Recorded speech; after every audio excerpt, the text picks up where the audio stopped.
Olá, professora, professor. Nessa videoaula a gente vai falar um pouco sobre o Visconde partido ao meio. Vamos dar algumas informações que podem servir de apoio para o trabalho com esse livro. A videoaula vai estar dividida em 5 blocos. Primeiro, contribuição para a formação leitora do estudante. Segundo, proposta de atividades 1. Terceiro, proposta de atividades 2. Quarto, aprofundamento. Quinto, indicação de obras e referências complementares. Vamos lá? Visconde partido ao meio é uma daquelas obras com muitas camadas de profundidade, cheia de elementos interessantes que vão se descobrindo conforme a gente vai lendo e analisando a obra. Cada vez que a gente lê, a gente descobre mais uma camada de complexidade. Trata-se de um romance que tem como elemento literário muito importante a alegoria e que ainda pode ser abordado a partir de uma perspectiva histórica e revelar-se ainda mais interessante. Do ponto de vista dos diálogos com a sociologia e com a antropologia, por exemplo, esse livro revela diálogos profundos com a história europeia, principalmente pensando nos eventos que marcaram a história europeia do século XX. Se a gente pensa do ponto de vista por exemplo, das reflexões alegóricas, essa história europeia aparece. Mas também aparece uma reflexão sobre a moralidade. A gente tem, então, um personagem que é dividido ao meio em mal e bom, e isso nos dá uma reflexão, por exemplo, sobre o equilíbrio humano. Dá pra ver como esse livro, então, tem uma potência alegórica enorme? Livro curto, Visconde partido ao meio, é possível, professor, professora, que você leia em sala de aula esse livro completamente com os alunos. No entanto, sabemos que o tempo didático não necessariamente comporta essa leitura compartilhada, completa. De qualquer forma, é importante ler o começo do livro com os alunos e, de preferência, alguns momentos-chave. Na parte da pré-leitura, um dos elementos que é interessante pensar é sobre justamente o humor. Não é comum que nos ambientes escolares o humor esteja tão presente, principalmente dentro de uma aula, de uma disciplina. Dificilmente o humor é o tema da aula. Dessa forma, então, parece ser importante preparar o seu aluno, a sua aluna, para essa leitura. Preparar o terreno para que os estudantes se sintam confortáveis para rir. Sabemos que o riso ele é um elemento coletivo. Rimos menos quando estamos sozinhos. Então, para isso, o papel do professor nesse contexto, é o de possibilitar que essa risada apareça. Às vezes até comunicar para os alunos que eles podem rir durante essa leitura. Outra questão que deve ser tratada nesse começo da leitura é a questão da alegoria. Se os jovens forem ler o livro em casa, sozinhos, precisam ter em vista que o elemento alegórico está presente durante toda a leitura. Eles precisam sempre estar com um olhar atento para aquilo que está por trás desta alegoria. Quais são as ideias por trás dessa imagem alegórica? Tendo isso em vista, sugerimos que durante a leitura o estudante planeje um conto fantástico, pensando na dimensão da alegoria e pensando nos elementos fantásticos que o professor vai trabalhar com ele durante a leitura. Quando o estudante é colocado na situação de ter de produzir algo muito parecido com o gênero que ele está lendo, ele pode voltar, ao texto que ele está lendo enquanto essa produção acontece e olhar as estratégias a partir do ponto de vista de quem já se colocou no lugar de escritor. E isso permite uma leitura muito mais aprofundada da literatura. No manual do professor, você vai encontrar também orientações para conduzir a leitura para os diversos capítulos desse livro. Tendo acabado o livro, sugerimos que se retome esse planejamento do conto que foi feito durante a leitura para melhorá-lo e escrever de fato o conto. Então, durante a leitura, o estudante planeja e após a leitura o estudante escreve.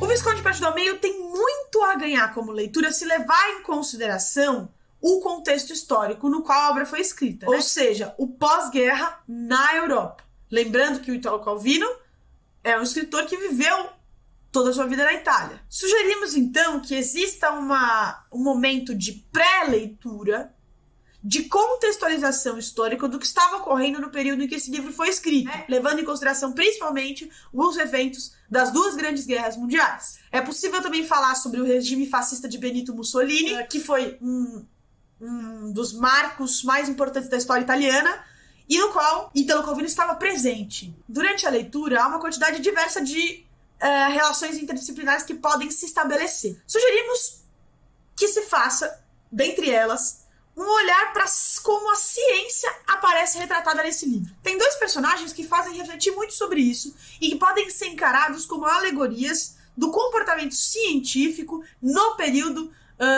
das 2 grandes guerras, que são Dr. Trelawney, que é médico, e Mestre Pedro Prego, que é albardeiro e carpinteiro. Qual o papel da ciência durante a guerra? Essa é uma reflexão importante, não só para a história, como para as disciplinas científicas e também, nesse caso, para a literatura. Quando você pensa no que a ciência fez durante as guerras, você vai encontrar tanto elementos que favoreceram a vida do homem, quanto elementos que favoreceram a morte. Então, a postura científica ela é altamente questionável e pode gerar uma excelente discussão com os alunos. Quando eu falo de elementos positivos, penso, então, por exemplo, na penicilina. Mas quando falo de elementos negativos, podemos pensar, por exemplo, na bomba atômica. É possível abordar isso para além de uma discussão em sala de aula? Pedir, por exemplo, uma escrita de um texto analítico relacionando ao pós-guerra esse livro, relacionando a narrativa à história. Na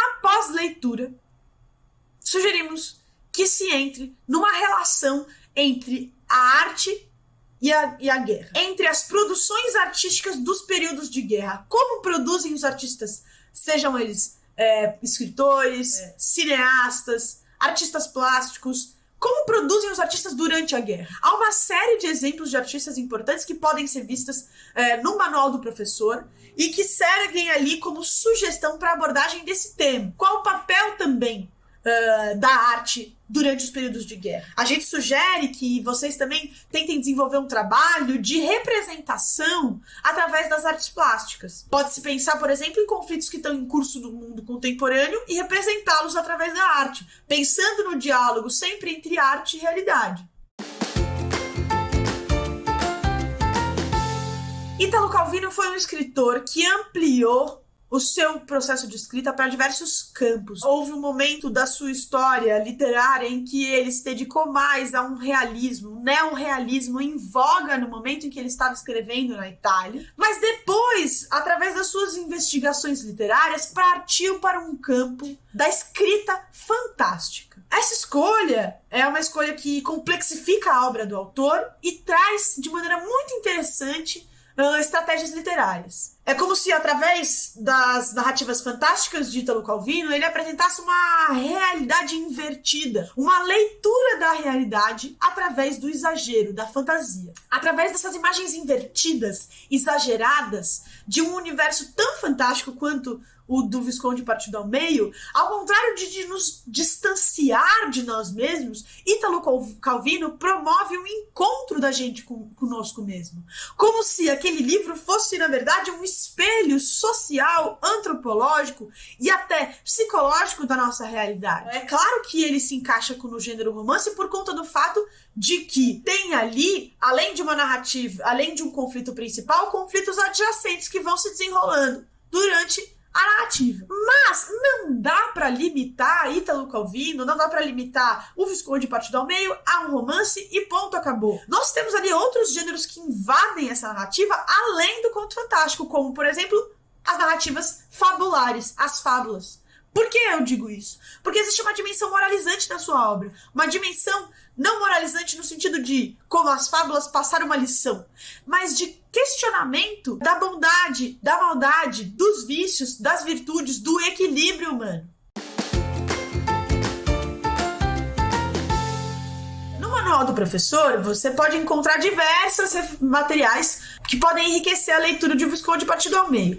Um deles é um conto clássico, fantástico, que serve como referência, que é A Pata do Macaco, de W.W. Jacobs. Além dele, também sugerimos uma animação, As Cidades e os Desejos, de direção e roteiro de Gabriel Bitar.